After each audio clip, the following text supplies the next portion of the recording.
Hello friends, welcome to our channel RVDS vlogs. ఈరోజు story వచ్చేసి బుద్ధిబలం. పూర్వం బ్రహ్మపుత్ర నది తీరంలో దట్టమైన అరణ్యం ఉండేది. దాంట్లో రకరకాల క్రిమి కీటకాలు, జంతువులు సుఖంగా జీవిస్తూ ఉండేవి. ఆ వనంలో కర్పూర తిలకం అనే పెద్ద ఏనుగు ఉండేది. అది కదిలి వస్తుంటే చిన్న కొండ నడిచి వస్తుందా అన్నట్లుండేది.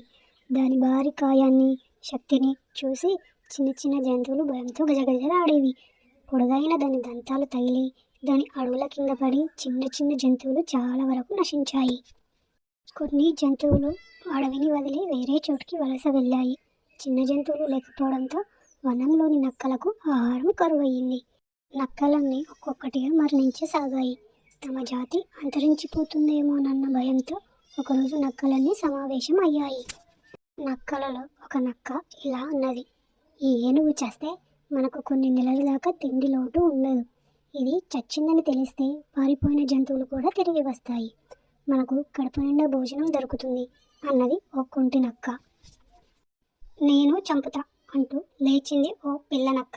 దాని మాటలు విని నక్కలన్నీ పక్కున నవ్వాయి. ఇది ఆడుకునే ఏనుగు అనుకున్నావా? కాదు, దీన్ని చంపడం మాకే చేత కాదు. నీవేం చేస్తావు? వెళ్ళి ఆడుకో అన్నది మరొక్క నక్క. వాళ్ళ మాటలు వినగానే నక్క పిల్లకు కోపం వచ్చింది. శరీరాన్ని చూసి మీరు తెలివితేటల్ని లెక్కించడం సరికాదు. నాకు అవకాశం ఇస్తే నా ప్రతిభ చూపిస్తా అంది నక్క పిల్ల. ఆ మాటలు విన్న ముసలి నక్క సరి చూద్దాం అని అన్నది. మరునాడు పొద్దున్నే నక్క పిల్ల గజరాజు దగ్గరకు వెళ్ళింది. సాష్టాంగ నమస్కారం చేసి మహారాజుకు జయము జయము అంటూ వినయంగా నిల్చుంది. మహారాజు అని తనను పోల్చేసరికి దంతికి ఆశ్చర్యం వేసింది. ఎవరు నువ్వు? అంది బిగ్గరగా. ప్రభు, నేను నక్క పిల్లను. అందరూ నన్ను బుద్ధిజీవి అంటారు. మృగరాజు సింహం ముసలిదే ఎక్కడో మూలన పడి ఉంటుంది. మహారాజు గుణాలన్నీ మీలో ఉన్నాయి కాబట్టి మహారాజా అని పిలిచాను. ఈ అడవికి మిమ్మల్ని రాజును చేసేందుకు తీసుకురమ్మని జంతువులు నన్ను పంపాయి. బయలుదేరండి మహారాజా అంది నక్కపిల్ల. ఏనుగుకు ఎక్కడ లేని సంతోషం కలిగింది. ఎంత దూరం వెళ్ళాలి మనం అని గర్వంగా అడిగింది.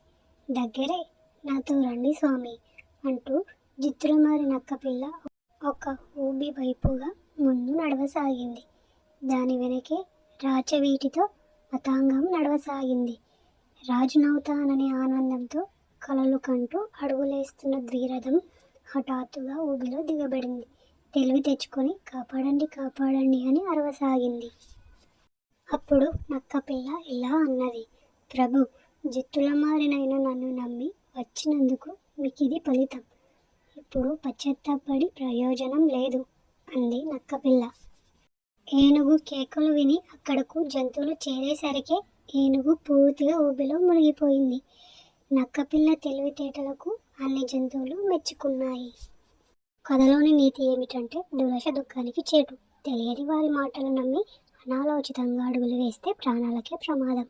ఈ స్టోరీ మీకు నచ్చినట్టయితే లైక్ చేయండి, షేర్ చేయండి, సబ్స్క్రైబ్ చేసుకోండి.